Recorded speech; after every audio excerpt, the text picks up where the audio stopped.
au roi. Samuel dit, comment irai-je? Saül la prendra et il me tuera. Amen, frère. Tu reprends à partir de, verset, chapitre 16, à partir du verset 1 jusqu'à 2. Il y a quelque chose qui m'interpelle. Le verset est long, donc on va lire entrecoupé pour qu'on soit dans le temps. Parce que le temps est court. Donc le chapitre est long. Vous connaissez déjà l'histoire. On va lire entrecoupé le chapitre 16, verset 1 jusqu'à 3. Vas-y. L'Éternel dit à Samuel. L'Éternel dit à Samuel. Quand cesseras-tu de pleurer sur Saül? Quand cesseras-tu de pleurer sur Saül? Vas-y. Je l'ai rejeté. Je l'ai rejeté. Afin qu'il ne règne plus sur Israël. Oui. Remplis ta corne d'huile. Remplis ta corne d'huile. Et va. Et va.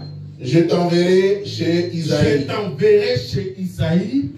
Bethlamite. Bethlamite. Car j'ai vu parmi ses fils. Celui que je désire pour être roi. On s'arrête là. Assis-toi. Amen. Tu vas prêcher avec moi, frère. Amen. Non. Il dit, prends la corne d'huile. Je t'enverrai chez Isaïe le Bethlémite pour te montrer celui que j'ai choisi. Je désire pour être roi. Dieu ne t'appelle pas pour tes qualités, mais Dieu t'appelle pour lui-même son propre besoin, frère.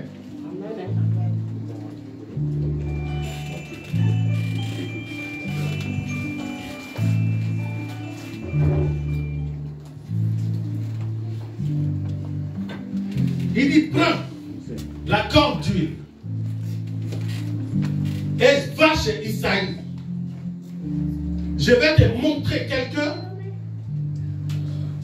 que j'ai choisi pour être roi. La Bible dit, la famille d'Isaïe est composée de 8 membres. Isaïe avait 8 enfants.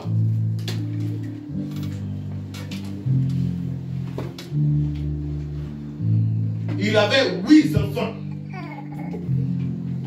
Le dernier, David, était dans la brousse, en train de perdre les troupeaux de son père.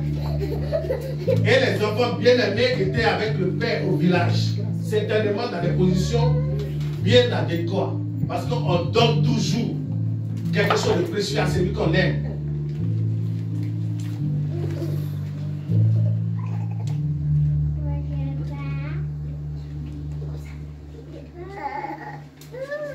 Et voilà que le choix de Dieu va se porter sur cette maison. Dieu, en disant à Samuel de partir dans la maison d'Isaïe, il n'a pas dit, va dans la maison d'Isaïe, prends le Benjamin, prends le plus petit. Il a envoyé le prophète sans toutefois lui dire la mission auquel il a envoyé. Il a dit, va où est quelqu'un dans la maison d'Isaïe. Mais qui est cette personne? Quand tu vas poursuivre les Écritures, tu vas comprendre que Isaïe, le père, va envoyer tous ses enfants qu'il aime bien. Il va envoyer les enfants les plus jolis. Il va envoyer les enfants les plus grands de taille. Il va envoyer les plus costauds. Mais la volonté de Dieu n'est pas portée sur tous ceux-là. Et la partie qui va m'intéresser, le prophète Samuel pose la question à Isaïe. Pour dire, il n'y a pas encore un autre qui reste. Il dit, il n'y a pas encore un autre qui reste. Il a dit, oui, le Benjamin, mais il est dans la brousse. Il dit, il reste le plus petit, mais il est dans la brousse. Regarde, quand l'onction,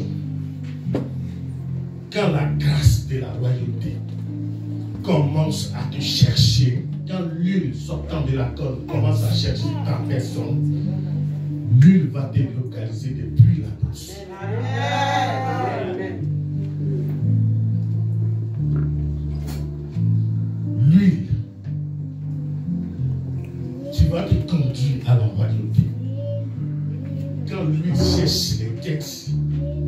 à qui, où il faut installer.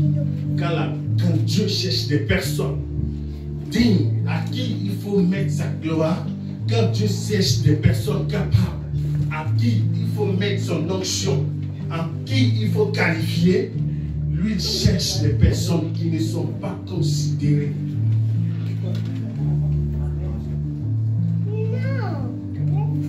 Dieu n'a jamais travaillé avec des personnes capables. Mais il a toujours mis sa main dans une ordure, dans la route, arrache une ordure, la lave et la met à la table. Lui, il cherche des têtes.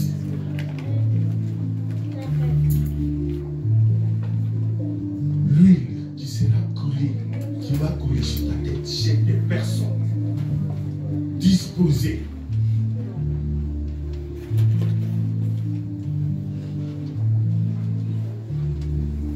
Le prophète dit, est-ce qu'il reste encore quelqu'un?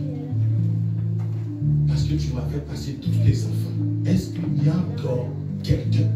Il a dit oui. Il reste encore le Benjamin.